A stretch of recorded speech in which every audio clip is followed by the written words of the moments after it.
जय श्री कृष्ण, राधे राधे दोस्तों। Welcome back to another vlog. आज है मकर संक्रांति तो और साथ में है षटतिला एकादशी।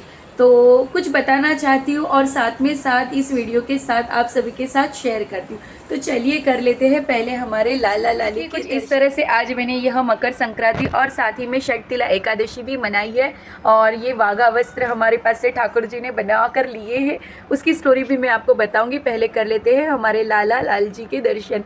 देखो हमारी लाली और लाला जी कितने प्यारे लग रहे और पतंग भी उड़ा रहे हैं हमारे लाली के साथ में। बहुत ही प्यारे प्यारे दर्शन है। तो कुछ इस तरह से मैंने दोनों ही त्यौहार एक साथ मनाने की कोशिश की है। वैसे देखो हम सोचते कुछ है और होता कुछ है, तो सब हमारे लाला लाली ने जो जो हमें बताते गए बस वैसे से हमने श्रृंगार किया है। तो एक बारी आप ये झलक भी देख लीजिए। और कुछ तिल के ऐसे ऐसे से बनाए हैं जो हमारे शॉप पे ही है अवेलेबल। तो यहाँ देखिए हमारे लाला लाली जो अब निकल जाता है, भाई मनुष्य है। तो देखिए इस तरह से पूरा। और साथ में चलिए बताती हूँ। तो ये मैं है ना हमारे अब मैंने शुरुआत की है, माघ मास शुरू है तो पद्म पुराण पढ़ने की। तो आज मैंने एकादशी की व्रत कथा पढ़ी है और इसमें बहुत बढ़िया से व्रत कथा बताई हुई है।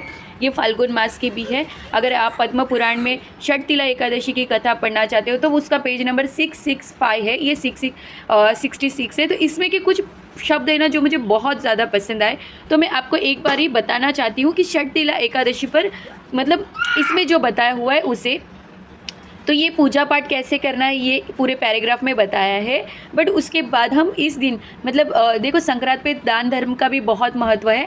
तो साथ में आप उस दिन और क्या क्या दान कर सकते हो, जैसे देखो जल से भरा हुआ घड़ा, साथ ही छाता, जूता और वस्त्र भी दे दान कर सकते हैं। इस दान के द्वारा भगवान श्री कृष्ण हम पर कृपा बनाए रखे ऐसे बोलना है। अपनी शक्ति के अनुसार श्रेष्ठ ब्राह्मणों को काली गौदान कर सकते हैं। ये सब देखो पुराणों में किया बताया हुआ है। बट हमारे लिए इस कलयुग में भगवान ने बहुत बहुत बहुत आसान तरीके से हम पर है ना मतलब कृपा बरसाई है। तो देखिए अब जो मेन बात आती है वे मैं बताना चाहूँगी आपसे। विद्वान पुरुषों को हम तिल से भरा हुआ पात्र भी दान कर सकते हैं। अब तिल का महत्व देखिए षटतिला एकादशी पे। उन तिलों को बोने पर उनसे जितनी शाखाएं पैदा हो सकती है उतने हजार वर्षों तक स्वर्गलोक में प्रतिष्ठित होते हैं। सोचिए ये लाइन कितनी महत्वपूर्ण है षटतिला एकादशी। अब तिल बताओ, मैं आपको बताती हूँ।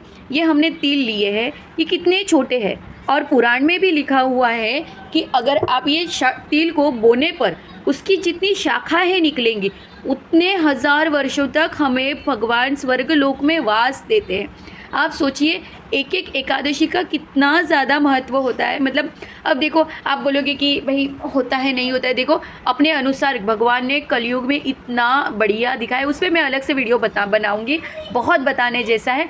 अभी तो हम जो षटतिला एकादशी के बारे में बात करें वो बताती हूँ।